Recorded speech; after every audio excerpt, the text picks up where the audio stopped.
कि वो किसी भी हालत में प्लेऑफ में पहुंच पाए। मुकाबला हुआ था Delhi Capitals versus Sunrisers Hyderabad के बीच, और इस बीच आपको ये भी बता दें कि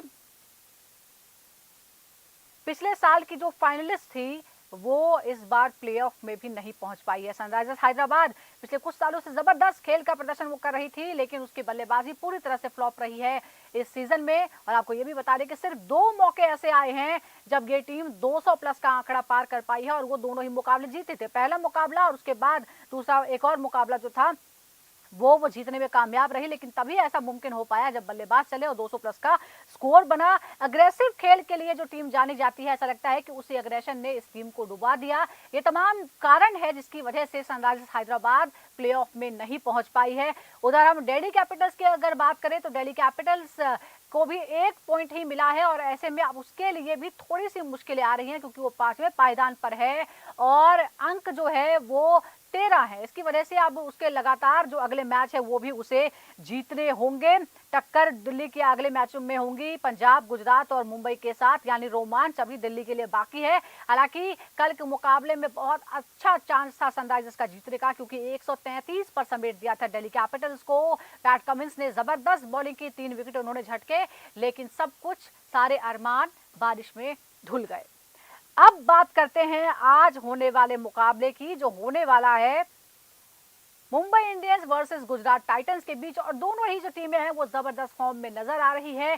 तीसरे और चौथे पायदान पर है और लगातार 1, 2, 3, 4 का जो कंपटीशन है वो बहुत ही टफ होता जा रहा है। और आज जो मुकाबला है उस पर सबकी निगाहें होने वाली है। आज मुंबई के मैदान में ये मुकाबला होने वाला है। पिछला मुकाबला गुजरात के मैदान पर था जिसमें मुंबई को हार का सामना करना पड़ा था गुजरात के खिलाफ। आज क्या होता है इस पर हमारी नजर रहेगी। प्लेऑफ में जाने के लिए दोनों की ही कोशिश है कि वो मजबूत होकर आगे बढ़े। अभी भी जो है टॉप 4 में तो है, लेकिन कोशिश ये है कि और ज्यादा मजबूती के साथ आगे बढ़ा जाए।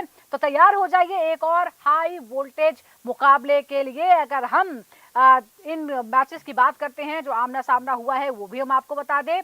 प्लेऑफ की रेस में पहले कौन है ये आपको बता देते हैं। सबसे पहले नंबर 1 पे जो है 16 अंकों के साथ वो है आरसीबी। दूसरे पायदान पर है पंजाब, 15 अंक उसके हैं, और तीसरे पर है मुंबई 14 अंकों के साथ, और गुजरात है चौथे पायदान पर, और दिल्ली कैपिटल जैसे मैंने आपको बताया कि वो 5वें नंबर पर पहुंच गई है। अगर हम इन दोनों के मुकाबलों की बात करें इस सीरीज में जो इनका रिकॉर्ड रहा है, तो मुंबई ने 11 मुकाबले खेले हैं, 7 जीते हैं, 4 में हार का सामना उसे करना पड़ा है और 14 अंक है उसके पास। जब गुजरात की बात करते हैं तो 10 मैच खेले हैं, अभी तक 11 मैच आज वो खेल रही है, 7 जीते हैं, 3 हारे हैं, 14 अंकों के साथ वो चौथे पायदान पर है। 14 ही अंक है, लेकिन रन रेट के हिसाब से मुंबई इंडियंस बेहतर है, इसलिए वो थोड़ा सा ऊपर है। अगर हम आईपीएल में पावर प्ले की अगर हम बात करते हैं, पावर प्ले बहुत ही इंपॉर्टेंट रोल प्ले करता है। जो पावर प्ले में डोमिनेट कर लेता है मैच में भी वही डोमिनेट करता है। मुंबई इंडियंस के जो स्कोर बने हैं वो है 604 रन, जबकि गुजरात ने बनाए हैं 554 रन। स्ट्राइक रेट 152 का रहा है मुंबई का, स्ट्राइक रेट 153 का रहा है गुजरात का, यानी बहुत ही करीबी कंपटीशन है। तो आज इस मुकाबले में, इस रोमांचक मुकाबले में कौन किस पर भारी पड़ेगा ये हम बात करते हैं। हमारे साथ 2 खास मेहमान जुड़ गए हैं। हमारे साथ है सीनियर स्पोर्ट्स जर्नलिस्ट ताऊ रिजवी, और साथ ही पूर्व अंतर्राष्ट्रीय और आईपीएल अंपायर अनिल चौधरी हमारे साथ जुड़ गए हैं। हम दोनों से ही बात करते हैं, लेकिन आज के मुकाबले से पहले हम बात करेंगे कल हुए मुकाबले की, क्योंकि एक और टीम, और वो जो पिछली बार की फाइनलिस्ट है, उसकी विदाई हो गई है। अनिल जी, ये थोड़ा सा मुश्किल है कि किस तरह से जो पिछले साल की फाइनलिस्ट है सनराइजर्स हैदराबाद, जिससे बहुत सारी उम्मीदें थी, वो भी एग्जिट हो गई है। अजीब बात यह है कि ये जो टीम रही है वो चुटकियों में 200 रन बनाती रही है पिछले कई सालों से। इस साल सिर्फ 2 बार वो 200 का आंकड़ा पार कर पाई है, और वो जीती है।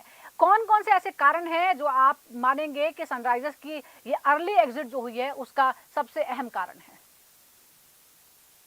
नंबर 1, इनका जो सारा कोचिंग स्टाफ है वो सारे के सारे ओवरसीज हैं। उसमें इंडियन है ही नहीं कोई। ऊपर वाले जो ब्रांच है इनके, जो सारा हेड करते हैं, सारे गोरे हैं। मतलब सॉरी मैं बोलूँ, वो मतलब बाहर के ही लोग हैं जी। जनरली हिंदी मैंने बोला। उससे क्या हो रहा है कि उन्होंने क्या किया, उन्होंने अपने हिसाब से गेम को प्लान कर लिया और उन्होंने 1 वे ट्रैफिक टाइप कर दिया। आपको मैं बता दूं, जो क्रिकेट है ना वो क्रिकेट की तरह ही होगी। आप क्रिकेट में कोई और चीज डालना चाहेंगे, बेसिक कभी चेंज होते गेम के।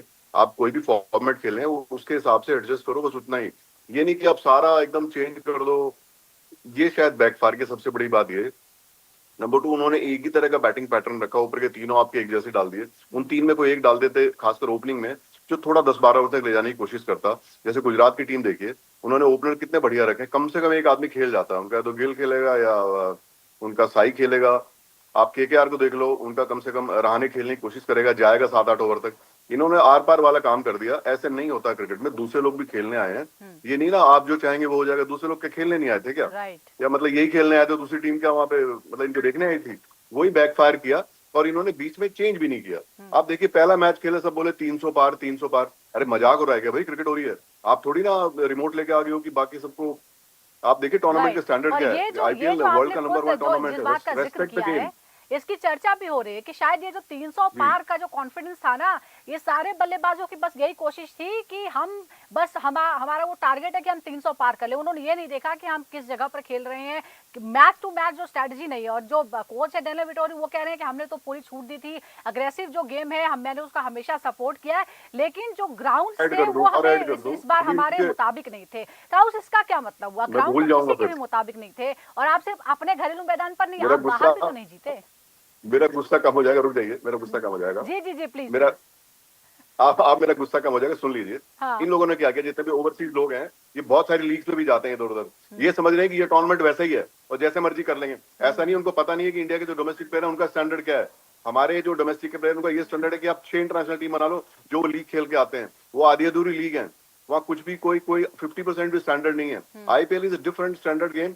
बहुत सारे मैचेस तो आपके आईसीसी के वर्ल्ड कप से बड़े मैच होते हैं यहाँ। आप मतलब आप सोच नहीं सकते कि जो मतलब हल्के स्टैंडर्ड में ले इंडिया लिया का है। हो गया क्रिकेट का, क्योंकि मैं डोमेस्टिक भी करता हूँ, दूसरे भी, वो बहुत हाई है। क्या उन्होंने आईपीएल को आईपीएल नहीं समझा? उन्होंने सोचा और वे भी ऐसी लीग है जैसी बाकी लीगों में पेल पाल के आ जाते हैं। बस ये सबसे बड़ी बात है। बाकी आपको बॉस बताएंगे। बॉस तो सुनो, हल्के में मुस्कुरा ले रहे हैं लिया बड़ी है जोर से। शायद मेरे ताउस, को थोड़ा ये गुस्सा आ लग रहा रहा था जब है। मैंने बोल दिया इतना सारा। ये जो अग्रेशन था जिसके लिए जानी जाती है ऑरेंज आर्मी, क्या ये अग्रेशन ही भारी पड़ गया है? आपने मैच टू मैच स्ट्रेटजी नहीं बनाई, आपका टारगेट सिर्फ ये रहा कि हमें सिर्फ कोई बॉलिंग कराएगा और हम 300 पार कर देंगे। नहीं, एग्जैक्टली अनिल भाई से बिल्कुल ही अग्री करता हूँ मैं, जिस तरह से उन्होंने पुट अप किया है। इट्स वेरी वेरी और बोल्ड बोला है और सही बोला है। That is what they deserve, take on their bumps. नहीं, द थिंग इज दैट देखिए, एक अडेप्टेबिलिटी फैक्टर भी होता है। आप एक स्टाइल ऑफ क्रिकेट खेलेंगे और लगातार वैसे ही खेलने की कोशिश करेंगे, वही इंटेंशन लेके आएंगे, तो फिर वैसा नहीं चलता है। समवेयर और the other you have to adapt to the situation, you have to adapt to the conditions. और कंडीशंस इंडिया में वेरी करते हैं। आपको अगर सनराइजर्स हैदराबाद के होम ग्राउंड में बैटिंग विकेट मिलेगी तो मुंबई में कुछ और मिलेगा, गुजरात में अहमदाबाद में कुछ और मिलेगा। तो अडेप्टेबिलिटी एक फैक्टर है जो माइनस रह गई है इनकी तरफ से। दूसरा उनका combination, of course over burden on top order, over dependency, I would say burden की वजह over dependency on top order. नीचे वालों को कुछ क्लैरिटी नहीं है, रोल क्या है। स्पिनर्स उनके कमजोर पड़ गए, कौन है स्पिनर, कौन लीड करेगा। मुरलीधरन होने के बाद उनको पता नहीं, एक जो कोचिंग स्टाफ में है उनको पता नहीं कि भाई कौन लीड कर सकता है, कौन अडॉप्ट कर सकता है। दिग्गेश राठी जैसा टैलेंट भी नहीं है उनके पास। मिला अनफॉर्चुनेटली, रीशान कोशिश की आके, मगर इम्पैक्ट नहीं हुआ। फास्ट बॉलर्स, बड़े दिग्गज फास्ट बॉलर्स थे, पैट कमिंस जिनसे उम्मीद थी वो नहीं कर पाए, शमी से उम्मीद थी नहीं कर पाए। तो it's more of an all round factor that they have failed. And I agree with Anil भाई की भाई कोचिंग फैक्टर भी मायने रखता है, क्योंकि लोकल कोचेस जो होते हैं ना, वो आइडेंटिफाई कर पाते हैं लोकल टैलेंट्स कहाँ से उठा के। तो स्काउटिंग भी एक इशू है। स्काउटिंग में भी जाके उनको थोड़ा सा और डीप में जाना पड़ेगा, थोड़ा और रूरल एरियाज में जाना पड़ेगा, जैसे बाकी टीम्स करती हैं कि भाई बिल्कुल। अननोन देखिए, प्लेयर्स को इस भी बार उठाना सारी पड़ेगा। ही टीमों के लिए सरप्राइज था, क्योंकि जिस तरह से पिचेस पिछली बार बनाई गई थी, पिछले साल तक बनाई जा रही थी, अब वो अलग हो चुका है। अब बीसीसीआई ने उस पर खास ध्यान दिया है, जिसके बाद बहुत सारे बदलाव हुए हैं, और वो सभी टीमों को फेस करना पड़ा है। उस बदली हुई कंडीशन में ही आपको परफॉर्म करना था। बॉलिंग जो है एक बड़ी कमजोरी उभर कर आई है ऑरेंज आर्मी की, और अब शायद उनको अगले साल की तैयारी करनी होगी। हालांकि आगे जो दो तीन बचे हैं वो फॉर्मेलिटी के लिए ही सही, लेकिन देखना होगा कि उसमें क्या करती है टीम, क्या किस तरह के बदलाव किए जाते हैं। अब आगे बढ़ते हैं, आज के मुकाबले की बात करते हैं, क्योंकि वो तो एग्जिट कर चुके हैं, लेकिन अब जो मुकाबला है वो आगे बढ़ने का है। और इस वक्त मुकाबला होने वाला है आज नंबर 3 और नंबर 4 की, एमआई वर्सेस गुजरात की। अगर हम बात करें तो पिछले 6 मुकाबलों की अगर हम बात करते हैं तो डोमिनेट करती है गुजरात। 6 में से 4 जो हैं वो जीते हैं गुजरात टाइटंस ने, मुंबई इंडियंस से 2 जीते हैं। इस टूर्नामेंट में भी जो एक मुकाबला हुआ है उसमें भी गुजरात को जीत हासिल हुई थी। अनिल जी, इस मुकाबले में आपको क्या लगता है, क्या जो एक मानसिक तौर पे एक मेंटली डोमिनेंस जो है गुजरात ने दिखाया है इस मुकाबले, इस सीरीज में भी, इससे पहले भी, या आपको लगता है जिस तरह से बाउंस बैक कर दिया है मुंबई इंडियंस ने, अब कुछ अलग देखने को मिलेगा? देखिए दोनों टीमें एक ही तरह का क्रिकेट खेल रही हैं। गेम को 3 स्पैन में रखा हुआ है, पावर प्ले, बीच में मिडिल ऑर्डर और बाद के 4-5 ओवर। दोनों ने गेम एक ही तरह से प्लान किया हुआ है। और आप देखिए बॉम्बे ने भी उसी तरह से स्टार्ट करते हैं, 10 ओवर तक ऐसे लगता है कि रन थोड़े कम होते हैं क्योंकि विकेट हाथ में होती है, और ये गुजरात भी कर रही है। ये बहुत बड़ा मैच होने वाला है। आप इस मैच को आप समझिए कि प्लेऑफ का आपको मैच देख रहे हैं। ये I think one of the best match भी हो सकता है स्टैंडर्ड के हिसाब से। रिजल्ट के हिसाब से नहीं मैं कह रहा, वो भले ही ज्यादा हो जाए, लेकिन जो क्रिकेट है जो स्टाइल होगा वो बहुत बढ़िया होगा। और इस मैच के बारे में प्रेडिक्ट करना बहुत ही मुश्किल काम है। जीटी क्योंकि थोड़ा थोड़ा मुझे लगता है शायद एक बारी को इस मैच में आज लीड ले जाए, मतलब ऐसा लॉ ऑफ एवरेज के हिसाब से लग रहा है, क्योंकि बहुत ज्यादा बॉम्बे लगातार मैच जीत गई है और अभी कोर्स करेक्शन का टाइम आ गया है, which is good for them in longer run so that they perform better in coming games. तो लेकिन ये मैच बहुत ही अच्छा होगा। इस मैच के बारे में प्रेडिक्ट करना बहुत ही रिस्की काम है, क्योंकि बराबर की टीम है। मैं तो इस मैच की एक एक बॉल देखूंगा, आई वांट टू सी कि ये लोग प्लान में क्या चेंज करते हैं, स्ट्रेटेजी कैसे करते हैं, कुछ और बदलाव लाते हैं। दो चीजें बहुत डिफरेंट हैं। एक तो बुमराह का बहुत फर्क पड़ेगा। बुमराह इस गेम में, मतलब जो डिफरेंस है मुझे बुमराह नजर आता है, क्योंकि जो मर्जी जितना मर्जी अच्छा बॉलर और रबाडा आ गया है, वो सब हो गया, लेकिन जो ब्रांड बुमराह का जो 4 ओवर का जो है ना, वो that is I think that will decide the game today. आप बुमराह के 4 ओवर से ही सारा मैच डिसाइड होगा आज, आप लिख के रख लीजिए। बिल्कुल, एब्सोल्युटली नजर तो उन पे रहेगी और यही तो आईपीएल का रोमांच है जो आज जो है वो जबरदस्त और अपने चरम पर पहुंचेगा, जब दोनों ही best of the best teams का मुकाबला होगा। और इसके साथ हार्दिक पांड्या एक बड़ा रिकॉर्ड भी बना सकते हैं ताउस, अगर वो 7वां मुकाबला भी जीत जाते हैं तो ऐसा करने वालों को पहले कप्तान बन जाएंगे एमआई की तरफ से।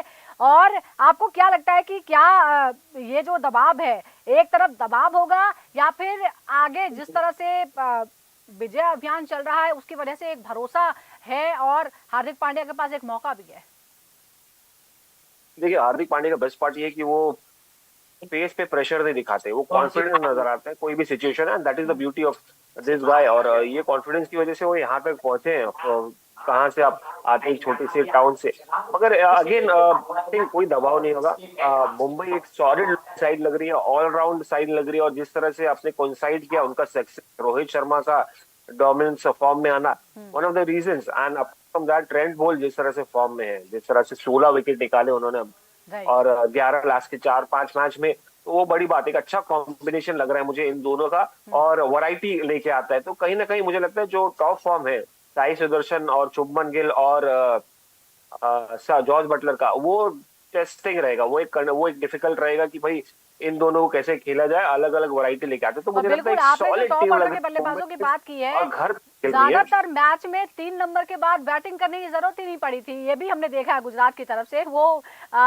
उनकी प्लानिंग यही है कि पहले वाले आउट ही नहीं होंगे तो दूसरों को मौका ही नहीं मिलेगा। अब जरा एक और कंपैरिजन ड्रॉ करते हैं, क्योंकि हम बार बार कह रहे हैं, अनिल जी और ताउस भी कह रहे हैं कि ये जबरदस्त टक्कर है, ये बराबरी की टक्कर है, अंत तक पता नहीं चलेगा कि कौन किस पर भारी पड़ता है। तो इसीलिए हमने अलग अलग हिस्सों में देखा है कि कौन कंपैरिजन करते हैं।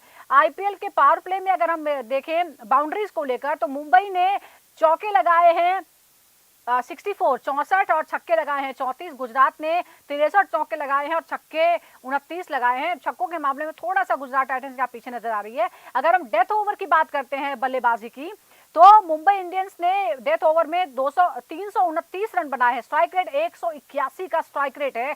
गुजरात ने इस दौरान 393 रन बनाए हैं, 193 का स्ट्राइक रेट है।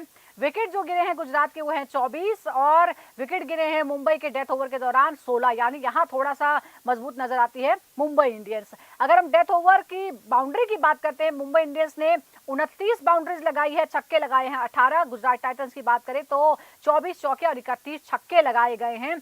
ये जो है ये जबरदस्त नजर आ रहा है। वानखेड़े स्टेडियम में अगर हम अब तक खेले गए मुकाबलों की बात करें तो 21 मैचेस खेले गए हैं, जिसमें पहले बल्लेबाजी करते हुए जीते गए मैच है 56, दूसरी बार बल्लेबाजी करते हुए जीते गए मैच की संख्या है 65। ये आंकड़ा यहाँ पे नजर आता है। अनिल जी, एक बात और आपने गौर की होगी कि मुंबई इंडियंस ने जब से जीतने के ट्रैक पे हुआ है, उसने दूसरे ऑपोजिशन को 200 रन पार नहीं करने दिए हैं, और ये उसकी जीत का सबसे बड़ा कारण है बुमराह की वापसी। जिस तरह से वो अगर विकेट ना ले तो रनों को पूरी तरह से रोक देते हैं, उसकी वजह से पूरा जो बॉलिंग स्क्वाड है वो भी मजबूत हो गया है। नहीं, वो बहुत बुरी तरह से टीमों को हरा रहे हैं और बिल्कुल कंट्रोल मैच में ले लेते हैं। पिछले 3-4 मैच उनके निकाल लीजिए, ये फर्क है। जीटी उस मामले में थोड़ी सॉफ्ट है, लेकिन टीम बहुत बैलेंस है उनकी भी। पावर प्ले में अगर रोहित शर्मा शुरू हो गए तो बिल्कुल लीड ले लेंगे, क्योंकि रोहित शर्मा अगर खेल गए 10 ओवर तो फिर वो गेम को मतलब रोहित शर्मा और बुमराह इतना बड़ा अंतर डाल देंगे कि फिर बाकी लोग कवर नहीं कर पाएंगे दूसरी टीम वाले। और याद रखिए बाद में हार्दिक और जो सूर्या कॉम्बिनेशन है, सूर्या सबसे डेंजरस प्लेयर है T20 के अभी इंडियन बैटिंग में, बिकॉज वो शॉटें मार देते हैं जो कोई नहीं मार सकता। और उनका जो अभी एक्सपीरियंस भी इतना हो गया है उनको, बाकी जो उधर जो प्लेयर हैं जो उनके मारने वाले हैं उनसे आगे हैं सूर्या। तो उस मामले में तो, और अपने ग्राउंड पे शायद वो खेल रहे हैं, आज बॉम्बे में मैच है, तो वो सब फायदा भी इनको होने वाला है और बॉम्बे की पब्लिक का भी फायदा होगा क्योंकि क्राउड प्रेशर भी होता है। तो ये एक एडवांटेज बॉम्बे को है। और बट इंटरेस्टिंग होगा। और ये इन दोनों का जो बैलेंस है, उसमें इंडिविजुअल प्लेयर आप लेंगे तो इंडिविजुअल प्लेयर में आगे निकल जाएगी बॉम्बे, बॉम्बे लेकिन आगे टीम निकल में सकती जाएंगे है। तो टीम में बराबर जाके बैठती है। हाँ जी। आप जरा फिर से वानखेड़े का जिक्र हुआ है तो उसके आंकड़े बता देते हैं। जो 121 मैच यहाँ पर खेले गए हैं, औसत रन प्रति विकेट है 27.34 और औसत रन प्रति ओवर है 8.59 का। पहले बल्लेबाजी करते हुए औसत स्कोर जो है वो 170 का है। और आप खुद रोहित शर्मा का भी जिक्र कर रहे थे, और अब तो आप शायद थोड़ा सा पॉजिटिव हो गए ताऊ, शुरू में आप बहुत नाराज थे टूर्नामेंट में, लेकिन रोहित शर्मा वापसी कर चुके हैं। आप भी ये जानना चाहेंगे वानखेड़े में जीटी के खिलाफ इस मुकाबले में एमआई के लिए क्या सबसे बड़े गेम चेंजर जो होंगे वो रोहित शर्मा भी होंगे। एक तरफ हमने बॉलिंग स्क्वाड की बात की है कि जबरदस्त बैलेंस है, जिस दिन से रोहित शर्मा बैटिंग अच्छी करने लगे हैं उसी दिन से बॉलिंग भी जो है अच्छी होने लगी है और ऑपोजिशन को पूरी तरह से धराशायी कर देते हैं। एग्जैक्टली और अनिल भाई से सहमत हो बिल्कुल। रोहित शर्मा और जसप्रीत बुमराह ये दो बड़े नाम आपने लिए, और सिर्फ ये दो नहीं, अपने सूर्य कुमार यादव का भी नाम लिया। हार्दिक पांड्या तो अभी फुल फ्लेज आए नहीं क्योंकि वो उनका रोल डिवाइड हो रहा है कप्तानी में भी, फिर नीचे आके। तो ओवरऑल हर जो बंदा है, रायन रिकल्टन से लेकर रोहित शर्मा से लेकर बीच में उनका मिडिल ऑर्डर, साथ साथ उनके जो स्पिनर्स है या जसप्रीत बुमराह, हर एक बंदा एक मैच विनर है और उनके पास एबिलिटी है मैच निकालने का किसी भी तरीके से, कोई भी सिचुएशन से। That is what has made this particular team special. और एकदम ही राइट टाइम पे पीक किए है। जो उनका जो फ्लैट था हारने का, सडनली ऐसा ग्रोथ राइज हुआ जैसे स्टॉक मार्केट में होता है, तो इनका वैल्यू इस वक्त टॉप हाई चलता है। But then again Mumbai Indians side, वो एक ऐसी टीम है जो अपने आप को एकदम ही लाइटली नहीं लेती है, तो वो कंसिस्टेंसी मेंटेन करने की कोशिश करेगी, वो मोमेंटम की वो कैरी ऑन करने की कोशिश करेगी जब तक कि वो फाइनल नहीं जीत जाता है। That is the beauty of Mumbai Indians. इसलिए आपने देखा है 5 टाइटल मारे हैं। नहीं तो ऐसा कोई और टीम होती शायद लड़खड़ा जाती कि यार ग्राफ ऊपर चला गया और सडनली वो नीचे आना। ये मेंटेन करना जानते हैं कैसे मेंटेन किया जाता है, मोमेंटम को कैसे कैपिटलाइज किया जाता है, and that is the beauty of this particular team. और मैं देख रहा हूँ हर मैच विनर, हर प्लेयर एक मैच विनर और कोई ना कोई एक्स फैक्टर लेके आता है। तो मुंबई इंडियंस इस वक्त मेरे लिए तो फिलहाल ये गेम में फेवरेट सीरीज है उनमें से one of the best form में फिलहाल जो टीम नजर आ रही है, और इसलिए 6 जीत लगातार हासिल कर चुकी है, 7वीं जीत आज उसकी नजर रहेगी। लेकिन जब हम इस आंकड़े पर नजर डालते हैं जो ग्राउंड के आंकड़े हैं, या दूसरी बार बल्लेबाजी करते हुए 65 मैच जीते हैं 121 में से, यानी चेस करना बेहतर रहता है। और हम गुजरात को देख रहे हैं, जबरदस्त चेस कर रही है वो, और जब वो चेस करती है तो बड़े बड़े फासले से उसने दूसरी टीमों को हराया। जी देखिए जी, वो सब ठीक है, लेकिन बॉलिंग जो मुंबई की अभी है वो थोड़ी, आप बोल्ट को भी ले लें और बाकी भी चहर जो स्विंग कर रहे हैं शुरू में, because Chahar wicket taker bowler हैं और फिर उनके बाद में वन चेंज आते हैं बुमराह, वो थोड़ा एक फैक्टर है जहाँ पे बहुत स्ट्रॉन्ग बॉम्बे लग रही है मेरे को। ये प्रिडिक्ट करना इस मैच के लिए बड़ा मुश्किल है क्योंकि गिलविल भी बड़े अच्छी फॉर्म में, साई आउटस्टैंडिंग खेल रहे हैं। साई मतलब इतना अच्छा खेल रहे हैं कि पूरे टूर्नामेंट में अगर मैं बैटिंग की बात करूँ तो साई के सामने कोई नजर ही नहीं आ रहा, इतना कंफर्टेबल है, इतना कंसिस्टेंट कैसे हो सकता है कोई। सो बहुत बढ़िया मैच होने वाला है। मैंने बोला फर्क आपको वही बुमराह वाला ही नजर आएगा। अगर बुमराह ने विकेट निकाल दी तो फिर जीटी को देखना पड़ेगा। पर एक बता दूं आपको, जो टीम चेज करेगी वो थोड़ा उसको एडवांटेज होगा 10-15%, बिकॉज बाद में ड्यू भी आ जाएगी। और छोटा ग्राउंड होने से क्या होता है, नंबर ऑफ विकेट्स आप पे ज्यादा होते हैं, आपको पता होता है आपने क्या करना है। और आजकल बाद में जाके तो 12-13 का एवरेज बड़े आराम से चेज कर लेते टीम अगर 5 विकेट हाथ में होते। और तेज करने में जो है वो जबरदस्त रिकॉर्ड जो है वो जीटी ने बनाया है। आप जरा जो बैटल्स हैं उसके सामने हम नजर डाल लेते हैं। पहली बैटल जो है वो बड़ी दिलचस्प है, रोहित शर्मा वर्सेस मोहम्मद सिराज। 59 बॉलों का एनालिसिस है, 83 रन, एक बार आउट, 29 डॉट बॉल्स, 59 में से 29 डॉट बॉल्स हैं, 9 चौके 4 छक्का है, 139 का जो है वो स्ट्राइक रेट यहाँ पर नजर आ रहा है। इस बैटल के बारे में आप क्या कहेंगे? ये 83 रन भी पड़े हैं, एक बार आउट भी हैं, 29 डॉट बॉल्स भी हैं ताउस। अच्छा, और 83 रन भी मारा है, तो समझिए देखिए यार 59 बॉल में 83 रन मारा है, तो मतलब रोहित शर्मा एडवांटेज है। और पिछली मैच में मुझे लगता है कि रोहित का, अगर वो सोच रहे हैं कि पिछली मैच जिस तरह से सिराज ने उनको बोल्ड किया था, अगर वो जरा सा ध्यान देंगे तो ये ईगो पर आ जाएगा रोहित शर्मा के ये मैच में, और वो फिर से वैसे आउट नहीं होना चाहेंगे। और सिराज जब को अच्छी उनको कंडीशन मिल जाती है, और ये सीजन में वो अच्छा कंट्रोल में दिख रहे हैं, विकेट्स निकाल रहे हैं, और ज्यादा थ्रेटनिंग लग रहे हैं, तो कहीं ना कहीं ये एक अच्छा कॉन्टेस्ट है। और इसमें रोहित शर्मा अगर अपना ईगो बीच में लेके आ गए तो शायद परेशानी होगी मोहम्मद सिराज के लिए। और मैं वही देख रहा हूँ, विजुअलाइज कर रहा हूँ मैं, और जिस तरह से शॉर्ट आर्म जैब जो मारते हैं रोहित शर्मा, अगर शॉट गिर गई तो वही देखेंगे वो डीप मिड विकेट के स्टैंड में, मुझे जी। लगता है मोहम्मद सिराज। इधर दूसरा जो बैटल है हमारे सामने वो है Shubman Gill versus Deepak Chahar. 67 balls 99 run, 4 बार आउट, 23 डॉट बॉल, 12 चौके, 3 छक्के। अनिल जी, इसके बारे में आप क्या कहेंगे? 67 बॉलों में 99 रन बने हैं, लेकिन 4 बार जो है वो आउट भी कर दिया है। देखिए, चहर को एडवांटेज भी क्या है, क्योंकि बुमराह के आने से वो थोड़ा और अग्रेसिव बॉलिंग कर सकते हैं, और वो आगे डाल के वो विकेट के लिए जाते हैं। चहर का शुरू से आप देख लो, पहले वो सीएसके में थे तब भी उनको ये बड़ा एडवांटेज है कि उनको जैसे होता है ना बैटिंग में कि जो ओपनिंग करना है उसको पता है पीछे पीछे मिडल ऑर्डर लंबा चौड़ा तो और थोड़ा फ्री खेलता है। तो चहर बहुत फुल फ्लो में बॉलिंग कर रहे हैं, आगे डाल रहे हैं, और उनको लिबर्टी है अपनी बॉल करें, स्विंग कराएं, एक आध चौका लग जाए तो वो जो एडवांटेज है उसमें चहर को थोड़ा अपर हैंड मिलता है। और मुझे लगता है चहर विल डोमिनेट टुडे, खासकर नई गेंद से वो जो स्विंग और जो सीम उनका है, जो दोनों चीजें उनके पास हैं, वो बहुत बढ़िया है। मुझे लगता है चहर थोड़ा भारी पड़ेंगे। अब देखिए, Jasprit Bumrah versus Jos Buttler, 72 गेंदे, 68 रन, 2 बार आउट, 42 डॉट बॉल्स, 10 चौके, 1 छक्का। इसके बारे में आप क्या कहेंगे? 72 में से 42 डॉट बॉल्स हैं, 68 रन बने हैं, 2 बार आउट भी हुए हैं। ताउस नहीं, बहुत क्लास प्लेयर है यार, जॉर्ज बटलर क्लास प्लेयर। ये अच्छा कॉन्टेस्ट ये आप ओवरऑल अगर आपने पिछले 2 कॉन्टेस्ट देना है बताए तो एक्सट्रीम कॉन्टेस्ट, ये कुछ एक मेच्योर्ड बैटर जैसे जॉर्ज बटलर जो अटैक भी कर सकते हैं और जो क्लास क्रिकेट भी खेल सकते हैं, रोटेट करना आता है, वो एक कॉन्टेस्ट रहेगा इन दोनों के बीच। जसप्रीत बुमराह एक अनकन्वेंशनल पेस के साथ आते हैं, अनकन्वेंशनल एक्शन के साथ, और वो डीप ऑफ द क्रीज डालते हैं जिस तरह से वो यॉर्कर एग्जीक्यूट करते हैं। तो कहीं ना कहीं मैं बैलेंस्ड या इवन कॉन्टेस्ट देख रहा हूँ इन दोनों के बीच। और जिस तरह से इन्होंने स्टैटिस्टिक्स आपने गिनाए हैं, तो एक बराबर का मुकाबला है कहीं ना कहीं। और George Buttler will play smarter, clever cricket खेलने की कोशिश करेंगे, क्योंकि उनको पता है कि यार इनके सामने रिस्क नहीं ले सकते, तो इनका ओवर हटा दो, बाद में आप दूसरे ओवर्स में अटैक कर सकते हो, और जो सब कर सकते हो। मगर जॉर्ज बटलर जो है ना, अपना उनका हेड है शोल्डर्स पे, और बड़ा बैलेंस बन रहे हैं, बैट्समैन है। तो आप देखेंगे जो मैच कर रहे हैं, जो गुजरात टाइटंस के जो सक्सेस है, one of the reason has been बिल्कुल, देखिए जॉर्ज दोनों बटलर, ही बिकॉज टीमें जो वो है वो जबरदस्त फॉर्म में पे नजर आ रही समझते है, और थे। कुछ चीजें जो हैं वो शायद उस पर आज की कुछ खास स्ट्रेटजी भी बनानी पड़ सकती है, खासतौर पर जब ओपनर्स है, चाहे रोहित शर्मा हो या रिकल्टन हो या बाकी जो खिलाड़ी हो, उनको किस तरह से रोकेगी जीटी, वो देखना होगा। और जीटी के खिलाफ किस तरह की नई स्ट्रेटजी बनाएगी कि अपने मैदान में खासतौर पर डोमिनेट करने के लिए एमआई क्या करती है, इस पर भी हमें नजर आएगी। लेकिन फाइनली फेवरेट कौन है आज का? बड़ा मुश्किल है अनिल जी, आप किसके साथ हैं आज? टीम के हिसाब से बॉम्बे में मैच है, बॉम्बे है, लेकिन मुझे वो लॉ ऑफ एवरेज का खतरा लग रहा है। मुझे आज लग रहा है शायद गुजरात आज कुछ करिश्मा करेगी जी। लॉ ऑफ एवरेज की वजह से बोल रहा हूँ मैं, क्योंकि अच्छा है बॉम्बे के लिए भी, कोर्स करेक्शन हो जाएगी एंड उनके प्लेऑफ के लिए अच्छा रहेगा जी। ताऊ साहब?